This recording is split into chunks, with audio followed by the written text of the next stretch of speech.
Salut à tous, alors c'est Frédéric Delavier. Alors ce soir à 0h30, donc à minuit et demi, je voulais vous faire une petite vidéo pour vous parler du goût. Alors cette vidéo m'a été inspirée par mon séjour berlinois où quand je me promenais avec mon fils dans la rue, on a été un peu fasciné par une énorme merde de chien qui avait été déposée justement là devant nous et où de nombreuses mouches venaient se régaler. Donc j'ai dû expliquer à mon fils que le goût était tout relatif et que pour les mouches qui étaient là, cette merde était l'équivalent d'un gâteau au chocolat. Donc j'éduquais déjà mon petit garçon à la compréhension du monde, bon philosophe papa que je suis. Donc, suite à cette rencontre avec un étron, j'ai écrit un texte que j'ai passé sur mon Facebook, texte que je vais vous lire ici, texte qui est bien pour vous montrer que le goût est relatif, mais je vais essayer de vous montrer que le goût est bien plus que cela. Il est une adaptation de l'individu, hein. Le goût des individus est adapté au milieu dans lequel il vit, et ce goût dépend souvent du climat, on va dire de la culture qui elle-même dépend du climat. Je vais essayer après de faire quelques digressions sur le sujet en vous parlant un peu d'évolution, de génétique et d'adaptation aux aliments. Sans faire de la nutrition, je vais plutôt faire de la philosophie en parlant de nutrition pour comprendre le monde dans son fonctionnement et sa globalité. Alors voilà mon petit texte que j'ai appelé sur la relativité du goût. Alors je ne suis pas un grand liseur comme vous le savez, mais l'important c'est bien d'instruire les gens. Voilà, qu'importe la façon dont on lit, ce qui est important c'est que le message passe et que les hommes s'enrichissent au niveau cérébral. Alors, sur la relativité du goût. Le goût dépend de la culture qui elle-même dépend du climat et du milieu qui influe sur la génétique. Un Hongrois aimera le goulash qui est un ragoût de bœuf au paprika. Car le peu d'herbe en Hongrie, pays peu pluvieux, ne permet pas d'avoir des bœufs à croissance rapide pour en faire de la viande à steak bien tendre. Et la chaleur torride de l'été magyar oblige bien souvent à faire bouillir les viandes en ragoût pour tuer toutes les bactéries pathogènes se développant à la chaleur. Ainsi, la viande fibreuse des vieux bœufs hongrois de trait est-elle bouillie en ragoût pour la ramollir en détruisant les fibres de collagène et tuer tous les microbes qui s'y développeraient l'été. Enfin, le paprika ou poivron qui pousse sous le soleil brûlant de la plaine hongroise renforce l'action bactéricide de la cuisson. De même, l'habitude africaine de cuisiner en friture les viandes maigres est directement liée au climat humide subsaharien. En Afrique, l'absence d'hiver rigoureux ne sélectionne pas les animaux faisant des réserves de gras pour survivre l'hiver, et le climat humide et tropical oblige à cuire en friture tous les aliments pour éliminer vers, bactéries et microbes en tout genre, pullulant sous ces latitudes humides et ensoleillées.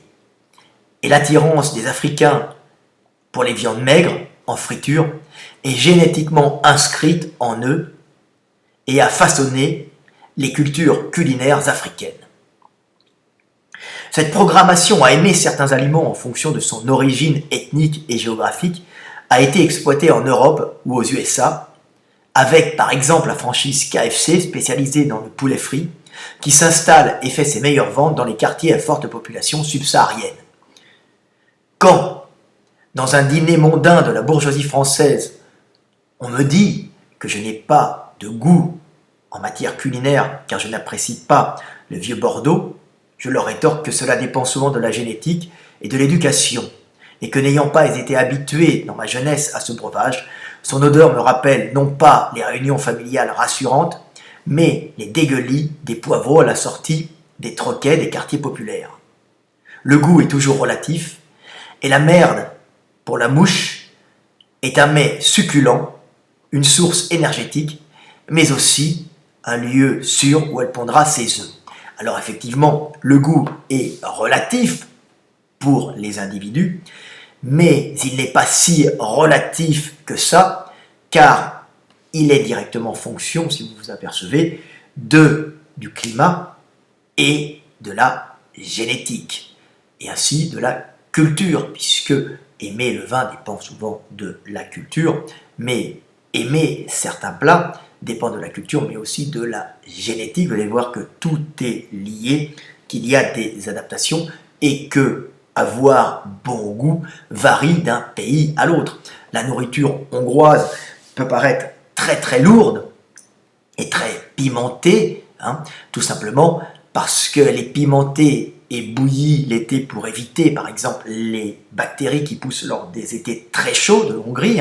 Donc à ce moment-là, un bouillon peut très vite tourner et une viande peut très vite pourrir. Donc on va faire du ragoût, on va cuire, on va bouillir dans de l'eau pour avoir le maximum de chances de ne pas être infecté. Donc la culture culinaire hongroise, le goulash, n'est pas une invention hongroise parce qu'ils ont essayé de l'inventer, mais en fin de compte une obligation de cuisiner de cette façon, avec l'obligation suit de cuisiner avec les ingrédients du pays, comme nous pouvons le voir.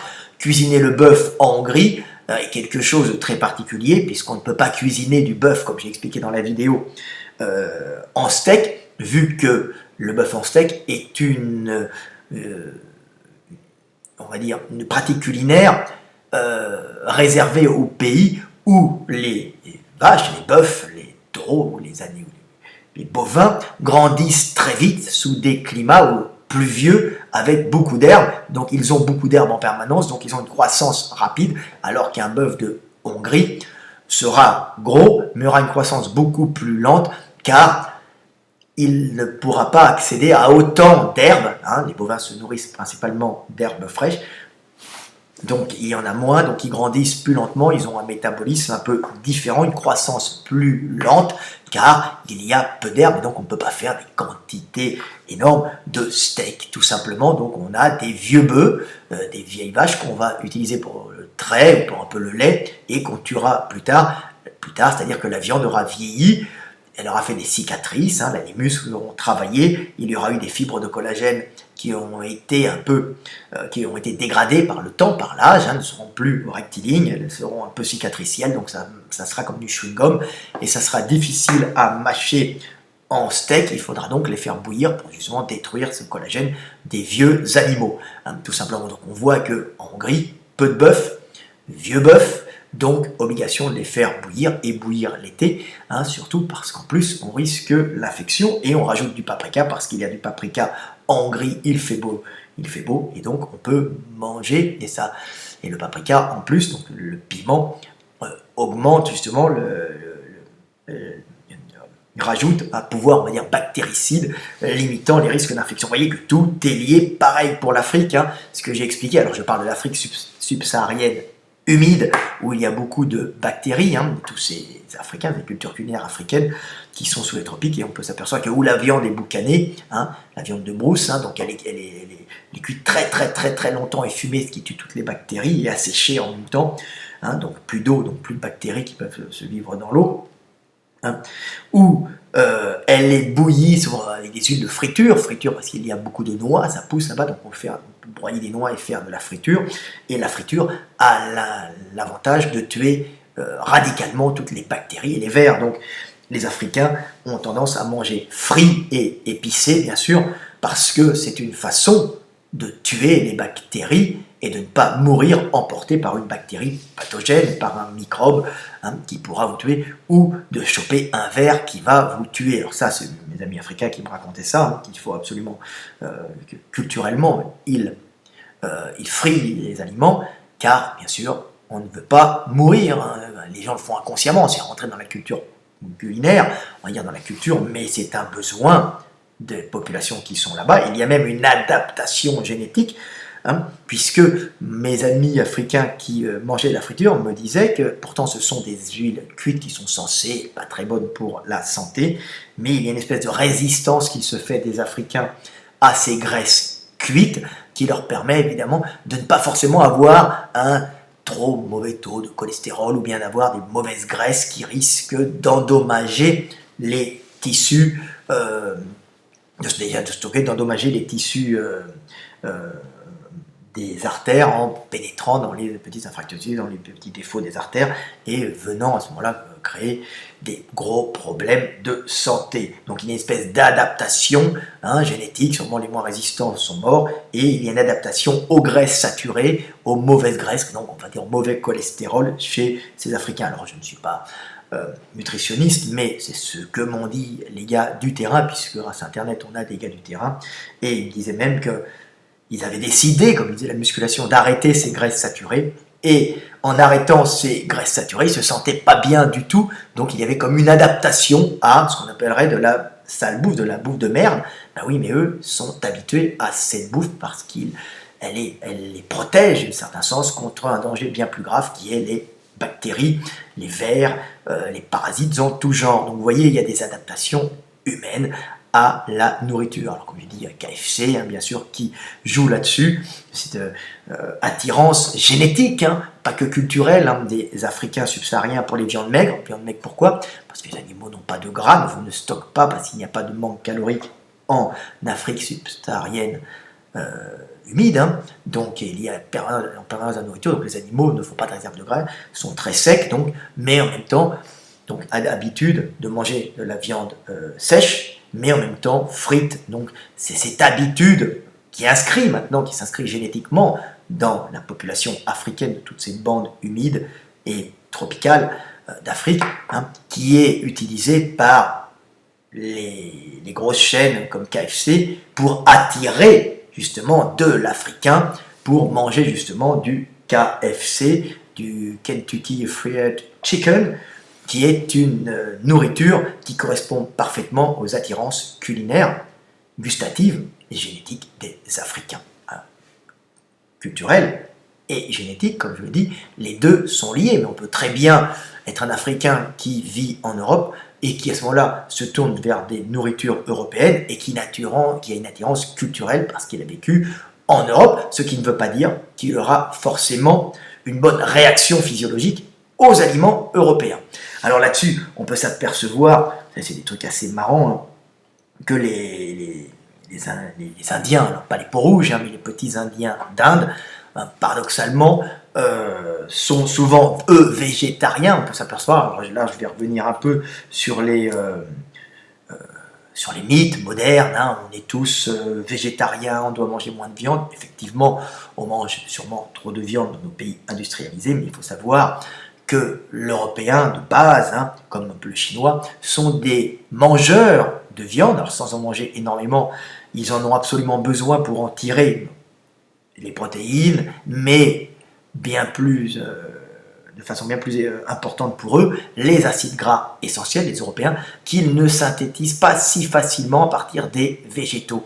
Alors que les petits Indiens d'Inde du Sud surtout, parce qu'au Nord on rajoute beaucoup plus d'alimentation carnée d'origine animale, les petits Indiens du Sud sont quasiment végétariens, alors certaines, pas tous, mais certaines régions, et en général ne mangent pas de viande et ont une très mauvaise réaction à l'alimentation carnée, donc aux protéines animales, aux graisses animales, essentiellement, c'est pas plus les graisses animales que les protéines, et se retrouvent avec de graves problèmes d'inflammation, pouvant entraîner la mort, plus ou moins à long terme, et de dégradation des tissus, surtout des tissus du système cardiaque, du système vasculaire, avec dégradation des artères, quand ils mangent une alimentation de type européenne. Ils se dégradent très très rapidement car ils n'arrivent pas à métaboliser les graisses animales qui viennent se transformer dans leur organisme, qui viennent,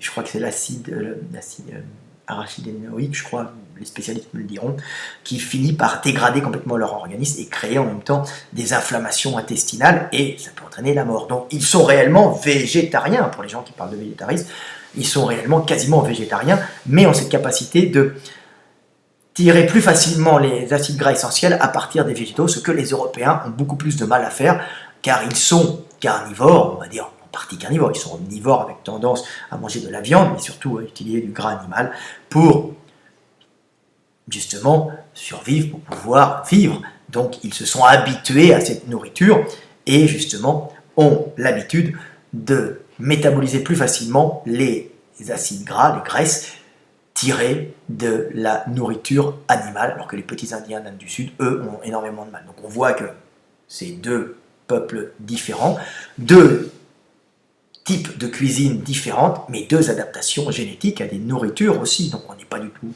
pareil.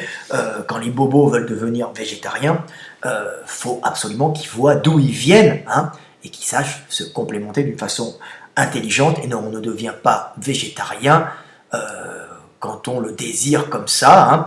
Il y a tout un recul à faire sur soi-même et à prendre en considération notre génétique et les risques que nous avons si nous ne sommes pas capables de bien synthétiser, de bien métaboliser plutôt les graisses à partir des végétaux. Hein, il faut faire très attention. Alors on peut maintenant, puisqu'on a des végétaux qui arrivent du monde entier grâce aux bateaux à mazout, aux camions diesel et aux trains nucléaires. Hein.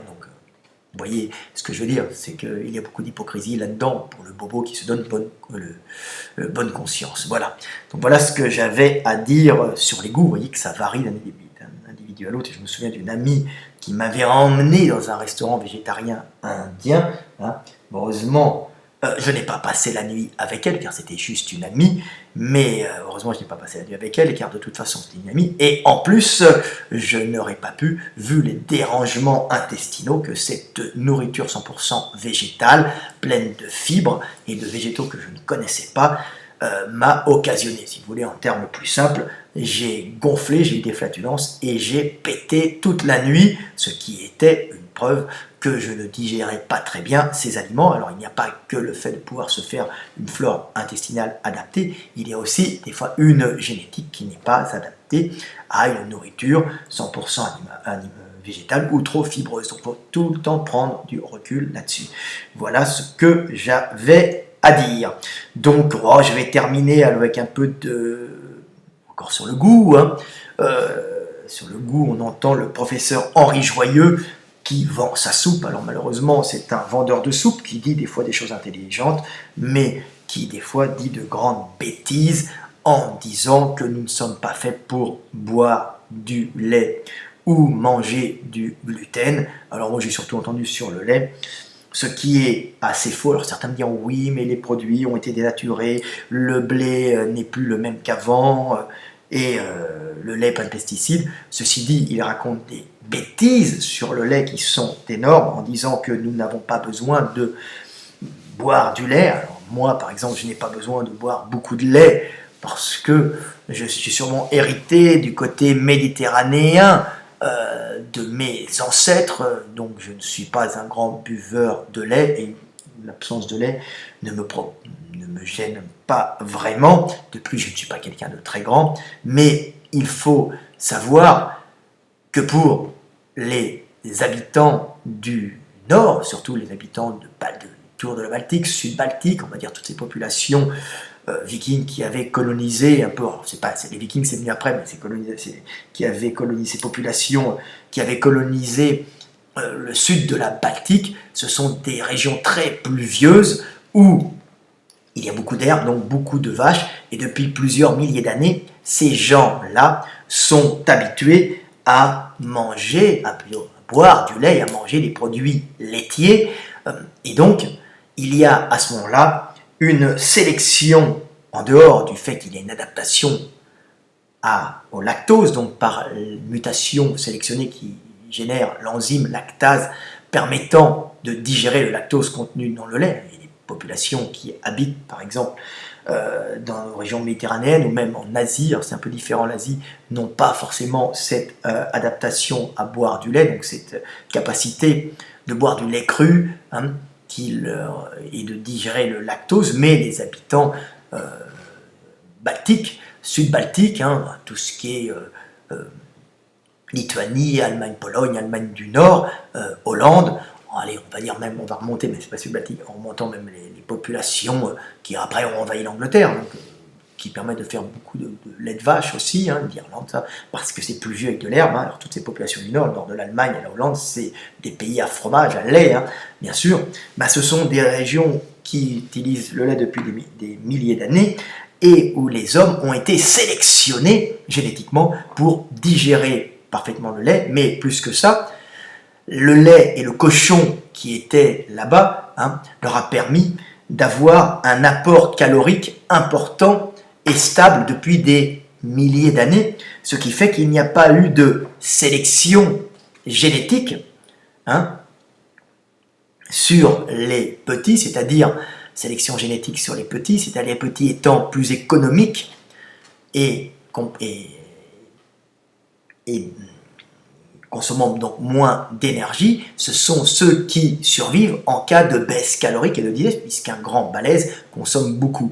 Donc, dans ces régions, il n'y a pas eu de perte, il n'y a pas eu de, on va dire, de crise calorique et de baisse de crise calorique, et il y a eu un apport constant, important de calories grâce aux protéines animales issues du cochon, mais surtout du lait. Ben, les individus grands ne sont pas morts et n'ont pas été dégagés lors des crises caloriques, des crises alimentaires, des crises économiques qui auraient pu avoir lieu. Donc des crises caloriques, c'est-à-dire des famines. Donc il y a eu peu de famines, donc pas de sélection, hein, pas d'éradication des grands qui consomment beaucoup, qui sont les premiers à mourir. Alors attention, être grand, on ne grandit pas comme ça.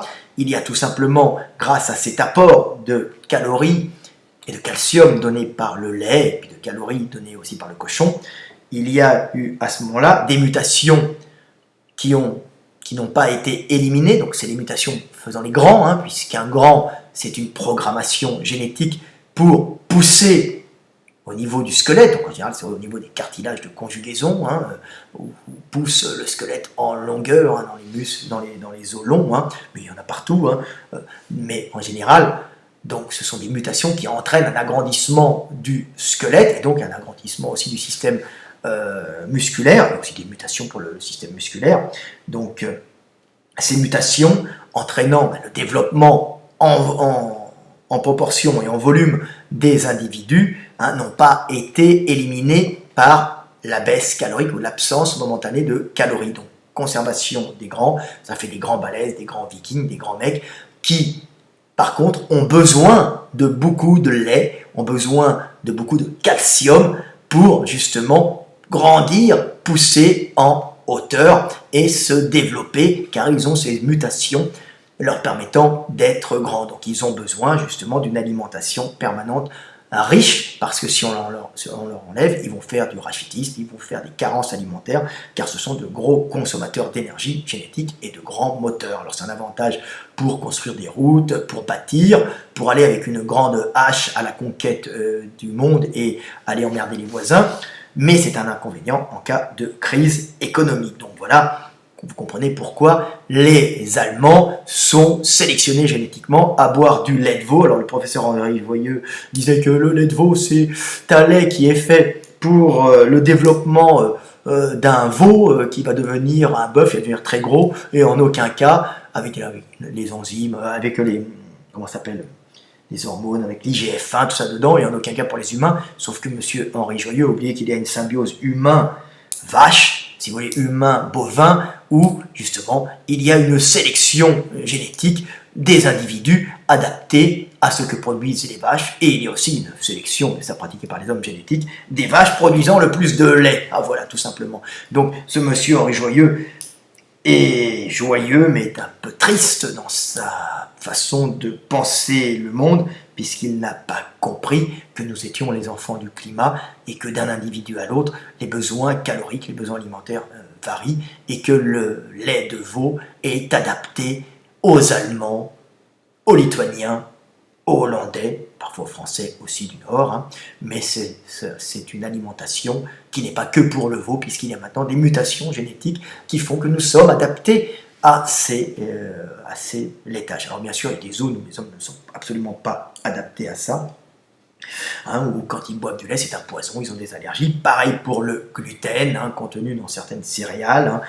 Le gluten peut être un poison pour certaines personnes, mais en aucun cas c'est un poison pour tout le monde. Allez demander aux Italiens qui ont basé toute leur culture culinaire sur le blé avec les pâtes, hein, avec les pâtes, hein, c'est la culture italienne, hein, on prend du blé, hein, puis le pain, aussi la culture du sud de la France, il y a du pain partout, hein, et oui, plus on est méditerranéen, le blé pousse bien.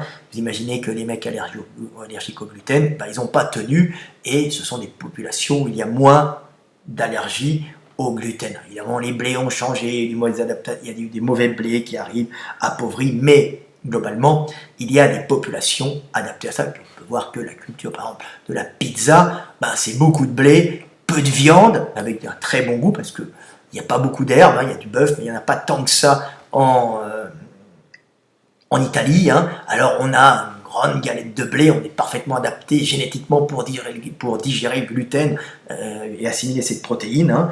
Bien sûr, on est italien, alors le gluten, c'est bon. Voilà. Et on est aussi adapté pour manger des tomates, oui, parce qu'il fait beau, il y a des tomates, donc on met des tomates sur de la farine au gluten, et on mange ça avec un tout petit peu de viande séchée, salée, hein, pour qu'elle ne pourrisse pas l'été, parce qu'il fait chaud, ça risque de pourrir. On conserve la viande, on ne peut pas en manger tant que ça, mais on la donne pour apporter des acides gras essentiels et aromatiser, mais on ne mange pas plein de gros steaks comme par exemple un Anglais, hein, ou plein de viande de porc comme un Allemand du Nord. On mangera beaucoup moins de viande, on en mangera de la très bonne, du très bon jambon de Parme, tout ça, mais les quantités, c'est des tranches fines, parce qu'il y en a moins à cause de l'herbe, mais il y a beaucoup de blé, il y a beaucoup d'autres choses, beaucoup de fruits, beaucoup de légumes, donc, et des fruits et des produits de la mer, parce que l'Italie est entourée de mer. Donc on voit qu'on est adapté, qu'on voit que la culture culinaire, donc le goût, hein, varie en fonction du climat, en fonction du milieu, oui, tout simplement. Hein, et un Italien aimera les pizzas et fera des pizzas parce qu'il est programmé pour aimer le gluten, et pour digérer le gluten, on ne va pas aimer ce qui nous tue, et en même temps, il fera des plats avec ce qu'il trouve dans le pays, et puis il les cuisinera d'une façon bien particulière en s'adaptant au pays. Hein. Tout simplement, hein, c'est comme l'histoire des jambons fumés ou des jambons séchés. Hein. Un jambon fumé, pourquoi, par exemple, en Allemagne, il y a plus de jambon fumé, et par exemple, au Pays Basque ou en Espagne, il y a plus de jambon sec. Hein. Je parle du jambon rouge, hein, du jambon séché. Tout simplement parce que le fait d'avoir un climat humide, hein, oblige les hommes à fumer un peu plus le jambon pour éviter les bactéries de s'y développer, alors que dans un climat plus sec, on peut laisser tout simplement en salaison. Hein, l'eau, c'est là-dedans, c'est quand il y a de l'eau que les bactéries se développent, donc on peut laisser juste en salaison avec des courants d'air, et ça va sécher beaucoup plus vite, alors que dans un climat allemand ou dans un climat autrichien, le jambon séchera un peu plus lentement et risque d'avoir des bactéries, donc on va aussi le fumer. Vous voyez que les cultures culinaires varient en fonction du milieu et ne sont pas inventées comme ça. Hein, comme en Hongrie, il n'y a pas de steak, ils n'ont pas la culture de la viande rouge, ils ne savent pas de la viande du steak, ils ne savent pas le cuisiner, tout simplement parce qu'ils n'ont jamais eu les moyens de le faire à cause de leur climat qui génère une plaine très sèche avec de l'eau, comme c'est un bassin géologique, si vous voulez, avec de l'eau à 2-3 mètres de profondeur. Donc on a des puits, il y a énormément d'eau, mais elle n'est pas en surface, donc on ne peut pas avoir d'herbe, on peut avoir de bœuf, mais on peut avoir du maïs qui vient pomper l'eau. À ce moment-là, on a beaucoup de plats à base de maïs, qui dit maïs, dit des poules, dit des oies, dit une grande culture du foie gras, une grande culture vous voyez que tout est lié. Voilà, c'est tout simple. Voilà ce que j'avais à dire. Alors, sur la sélection des grands, vous voyez, je vous ai dit que je faisais quelques digressions, que j'allais partir un peu à droite à gauche. On a découvert récemment en Chine des géants. Alors évidemment, ce n'est pas les géants débiles dont on entend parler dans les facs que l'on voit, dans les espèces de fausses vidéos que l'on voit sur le net pour les neuneux, hein, qui sont des farces, hein, si vous voulez. Hein, mais quand on parle de géants, on a découvert en Chine, dans l'est de la Chine, des villages qui dataient d'il y a 5000 ans. Donc 5000 ans, c'est très vieux. Hein, c'est le début de la civilisation, si vous voulez, où il y avait des hommes.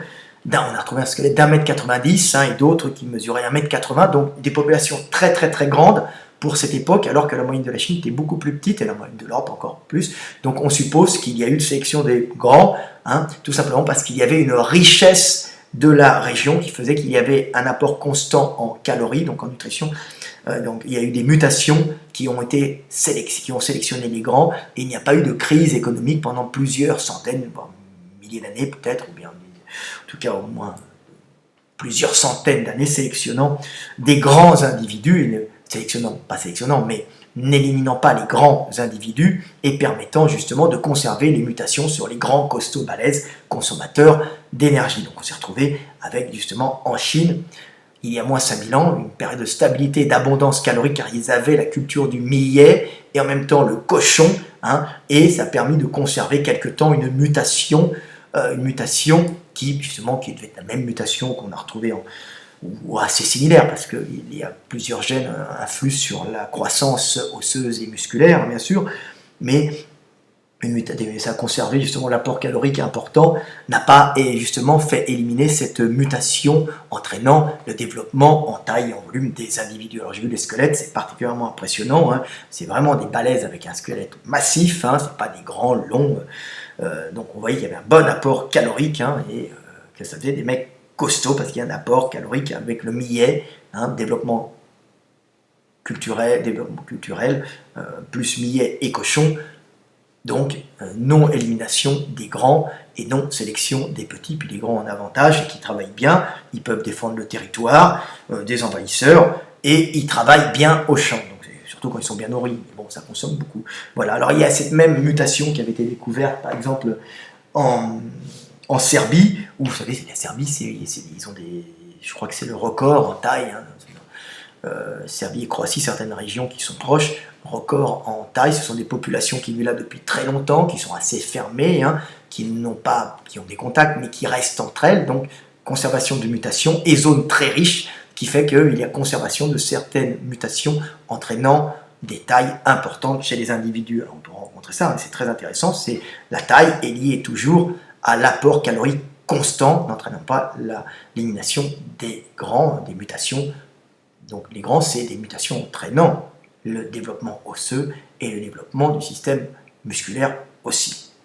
Donc voilà, c'est très très très intéressant de parler de ça. Dernier petit truc, vous avez les Dinka, les Peuls, et puis les Maasai, qui eux aussi sont très grands et qui ont l'enzyme lactase, donc l'adaptation au lait. Le lait n'est pas un poison pour eux. Ce sont des pasteurs et comme ce sont des populations africaines qui vivent eux, si vous voulez, en groupe fermé, un peu comme vivaient ces populations serbes, ils ont généré justement de la même façon une non-élimination des mutations entraînant de grande taille. Donc comme ils ont beaucoup d'apports de calcium, beaucoup d'apports parce qu'ils boivent beaucoup de lait, c'est des pasteurs qui boivent beaucoup de lait, ils sont éleveurs, ils élèvent des vaches, ils boivent leur lait, donc il n'y a pas ils ont un apport calorique constant, il n'y a pas de sélection sur les petits, donc permettant aux petits de mieux survivre en cas de crise économique, puisqu'ils ont un apport en crise calorique, un apport constant d'énergie.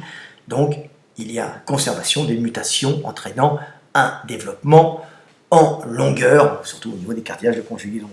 Et en plus cet apport de calcium permet justement de maintenir justement cette taille importante, puisqu'on leur enlèverait le calcium, ils auraient visiblement des graves problèmes de consolidation osseuse, puisqu'ils ont ces mutations entraînant le développement des os. On peut voir que Maasai, Peul, Dinka, qui sont des pasteurs, donc ils ont un mode de vie basé sur le lait, sont des hommes très grands, parce que ce mode de vie alimentaire entraîne justement des sélections entraînant justement le maintien de mutations dans le groupe, de mutations générant une croissance osseuse rapide et importante, et aussi une croissance musculaire, eux moins musculaire, mais osseuse importante. C'est très marrant de les voir en photo, aller voir les Dinka, Peul et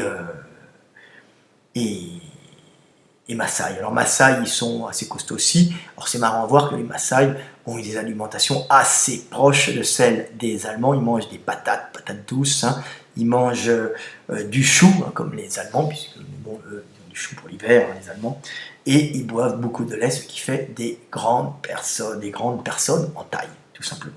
Donc voilà, alors le dernier petit truc, ça me fait penser à mon fils, hein. J'étais en Allemagne, et mon fils, comme sa maman, ils vont dans le supermarché, et on se lève le matin, et là, ils voient des saucisses, et ah, les saucisses, bah oui, les Allemands sont programmés pour être des grands, comme la maman est grande, et mon fils est déjà un grand garçon en taille, puis il sera plus grand que son papa si Dieu lui prête vie et santé, et ben il est déjà programmé pour bouffer de la saucisse, des Wurst, hein, et pour boire son lait tous les jours sans aucune allergie. Alors ce qu'on vous raconte sur le lait, hein, c'est du délire, ce qu'on vous raconte sur le gluten, c'est du délire, et sur le gras animal, c'est du délire. Tout ça dépend des gens, dépend des populations. Ce qui est sûr, c'est que l'alimentation raffinée, c'est souvent de la merde, mais que en fonction de votre origine, on va dire géographique, de votre origine ethnique, vous aurez des prédispositions à mieux digérer certains aliments et à avoir besoin plus que les autres de certains types d'aliments. Voilà, petite vidéo, est-ce que j'ai tout dit? Il y a plein de trucs à dire là-dessus, c'est vachement intéressant. J'ai déjà fait une vidéo sur les blondes, pourquoi on aime les blondes, regardez-la si ça vous intéresse.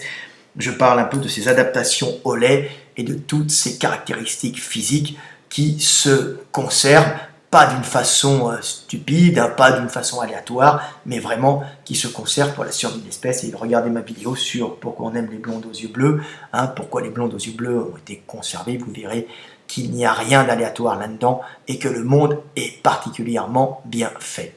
Voilà, 36 minutes de savoir. Je pars dans tous les sens, mais j'espère que vous aurez compris un peu comment fonctionne le monde et à quoi correspond le goût. Hein.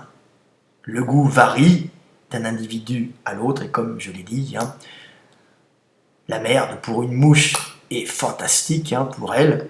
Et pour un chat, ce qui est délicieux, c'est la souris morte et un peu raidie qui craque sous la dent.